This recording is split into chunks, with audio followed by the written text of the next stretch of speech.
You want to take better photos, right? Then here is a no BS guide to better photography. No BS meaning no bullshit, meaning we're gonna be fairly blunt about it. Feelings might get hurt, but whatever, that's the point of this video. Also, please don't take anything in here personal. This is not a direct attack, this is just harsh advice I'd give myself. And this advice I need to hear might also be useful to you. Let's begin. Step 1. Take more photos, period. We'll start with the most obvious one. If you want to take better photos, you need to take more photos. Period. I cannot stress the importance of this. Many people will skirt this point because it's obvious. Obvious to the point where people don't do it. But it really is that simple. If you want to take better photos, go outside and take more photos. Stop watching videos of photography and of photographers telling you how to do photography. Yes, that means even me. Because 90% of your growth will come from work being done by you, the artist. And so you probably already have the knowledge of what to do and how to do it, which means you don't need any new knowledge, you need more experience and application. You need more time and effort put into developing your craft. And there are no real shortcuts around this other than doing the work itself, which means going out on days you don't want to go out. This also means editing photos when you don't feel like editing photos. This means doing stuff without motivation or inspiration. You see, all this time you spend meandering around whatever goal you have actually wastes more time in the long run. People draw circles around their lives trying to find easier ways of doing things in an effort to save them some bit of time and energy. But this time they spend running around left and right trying to figure these things out is actually a bigger time and energy waster. Because you become so obsessive about trying to find the perfect path that you forget to just actually do the work itself. This loops you into a cycle of analysis paralysis. It's productive procrastination because it feels like you're doing the work, but you're not actually. You're doing stuff, but no real progress is happening. People do this for all sorts of reasons. Sometimes they're just lazy. Sometimes that's just the person they are. All talk, no action. And sometimes they don't even know they're doing it to begin with. But understand this. Plan all you want. Plans without action are worthless. Let me give you an example. Imagine your favorite artist, musician, film director, producer, whatever. They probably had some vision of whatever they wanted to make. Now imagine they never made it to begin with. Your favorite album was never made. Your favorite film was never made. Your favorite book was never written. That is creativity without action. You could have the greatest idea ever, but if you don't do anything about it, nothing comes from it. Because you see, everyone has the same goals. You and I might want to make a book, write a song, or paint a painting. But it's those who actually do something about it that reaps the benefits of doing it, not those that come up with the idea. Those who take action become rewarded for taking action, not those who plan, dream, and fantasize. Those are nice, yes, but if nothing is done about it, nothing can come from it. So we're setting the tone here because that's the harsh reality. If you want to become a better photographer, take more photos. Stop trying to find shortcuts around doing the work because the only short way is the long way. And if you learn to become more oriented towards action, not only in photography, but in life in general, you will get more results.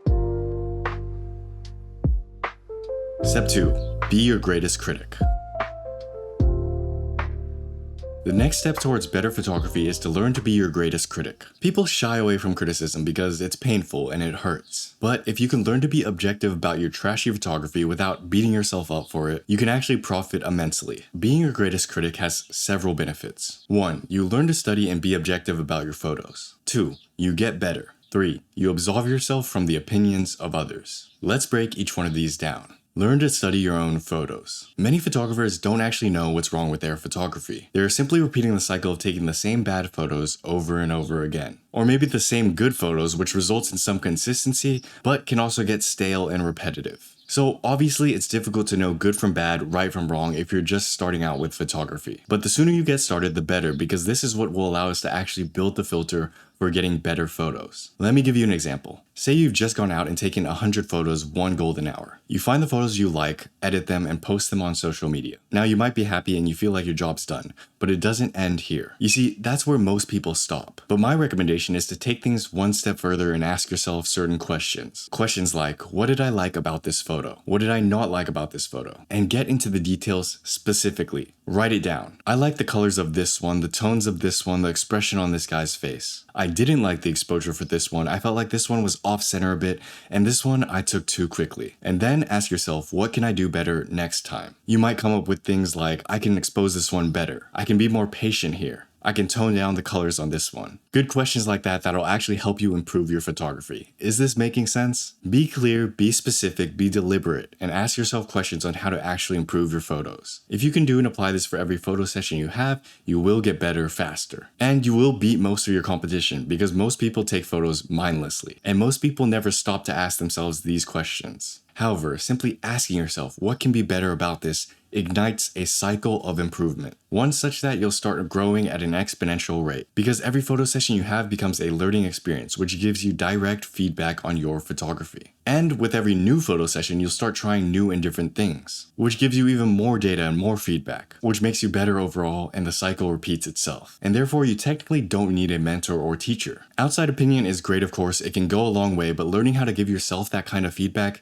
is so powerful because it means you can also recognize the flaws in your own photography. And then and only when you've exhausted all of these options, you can ask other people for help. Asking for help should be a second resort, not a first one. And it'll probably make more sense because you've actually tried to apply that advice and you've asked yourself those questions beforehand, as opposed to just getting all this advice and it flying over your head because you haven't really thought about it. So, long-winded explanation, learn to study your own photos. You get better as a result. The second reason we want to be our biggest critic is pretty self-explanatory. You get better as a result. If you're able to be objective about your own photography, you will get better. You'll be able to capitalize on the good things and improve the bad things. And you don't need to beat yourself up about it, just be honest about it. Because you know the situations you were in, you know what you could have done better. It's just a matter of acknowledging that and taking it forward. So being your greatest critic doesn't mean being your biggest hater. That would mean only acknowledging the bad things you did. But if you were properly acknowledging the good things you did as well, because there's always something good about what you've done, you can learn to be nicer to yourself, and that can go a long way.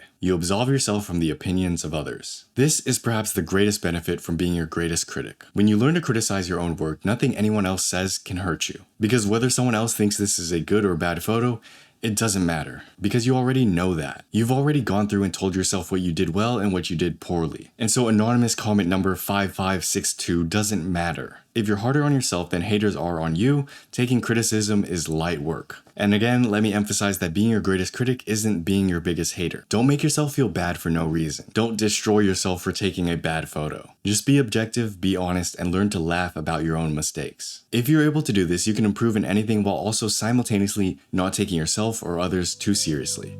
Got it? Step 3. Build something bigger.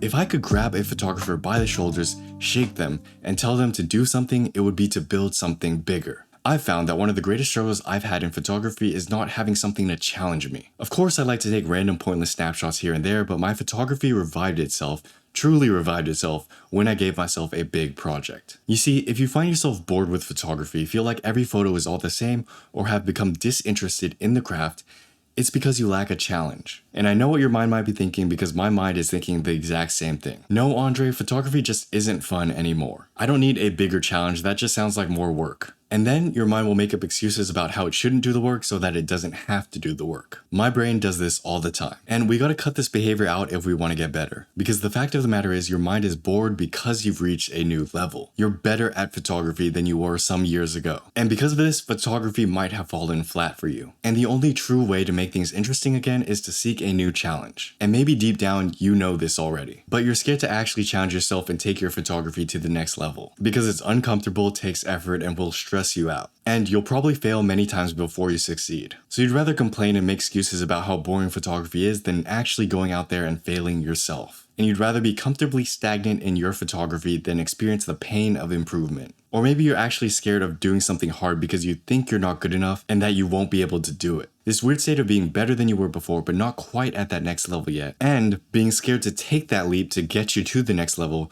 can turn people into what I'd call a cynical photographer. And you can replace cynical with whatever word you find more fitting. But this is that guy who comments on YouTube videos hating on the creator. That guy who disagrees with everyone just to disagree. The guy that will always reference some famous photographer as the ideal to what your photos should look like when their photos are also trash in comparison. So it's a keyboard warrior who lives online, not a real photographer. Don't be a cynical photographer. They are stuck at whatever level they're at because they can't see past their own 2 feet. And they'd probably be more optimistic and better at photography if they weren't looking for so many reasons to be negative. You'll see this in all forms of creativity, not just photography. And it limits many artists because the problem becomes ego, not skill level. The famous Stoic philosopher Epictetus once said, if you want to improve, be content to be thought foolish and stupid. Meaning, the way to get out of this loop, stop being so pessimistic and judgmental about other people's photography, and take one's own photography to the next level is to pretend to be a beginner again. Be willing to look like an amateur, make mistakes, learn from others, etc. And challenge yourself with the harder project. It might make you feel like you're insignificant, but that challenge, that project is what you need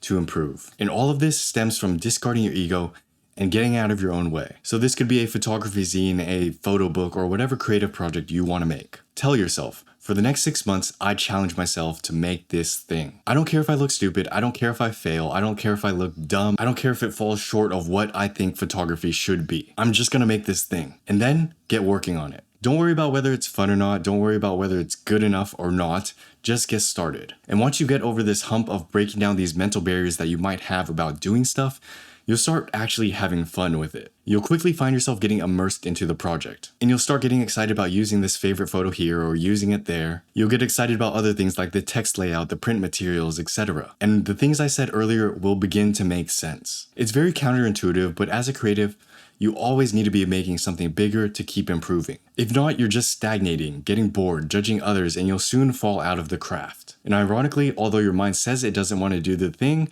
it's actually craving a challenge. It's craving something stimulating enough to get itself out of bed, out into the world to make something worth making. So that's building something bigger. It's an antidote to not only your own ego, but also stagnation and boredom with photography. Step 4. Play the long game. Many photographers are impatient.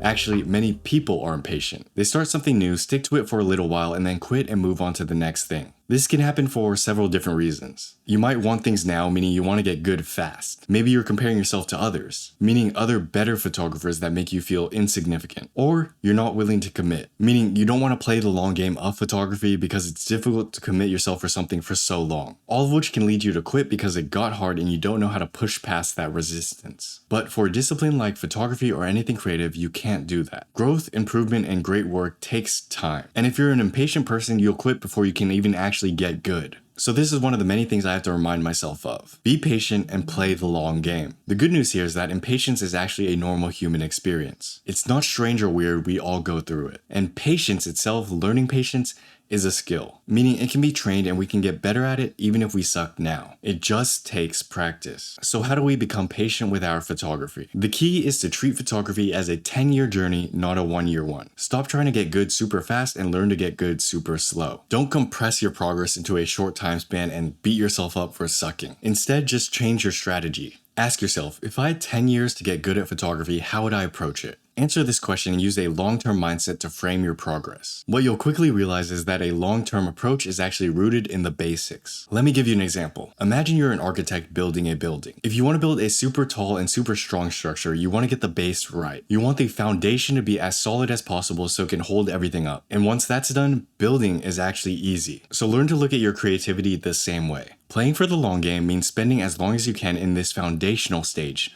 building the basics. Ignore all the complicated advanced stuff and just focus on doing the simple, important, basic stuff really, really well. This can be anything from angling your camera perfectly to nailing exposure. Be detail-oriented and take great time and great focus on getting the basic stuff right.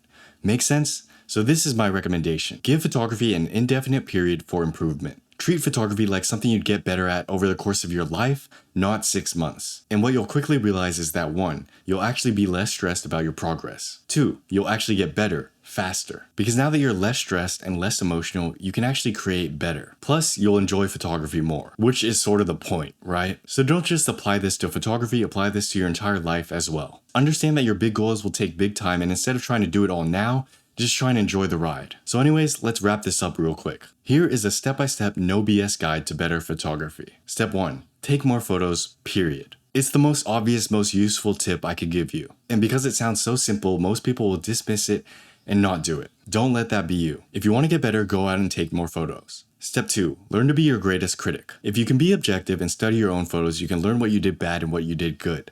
This will lead you to other things like getting better as a result and freeing you from the criticism of others. Because why would their words matter when you've already pointed that stuff out to yourself? Step 3, build something bigger. Most photographers stagnate because they never challenge themselves. They get to a point where they're bored and lazy with photography. And the only way to push yourself to the next level is through this discomfort.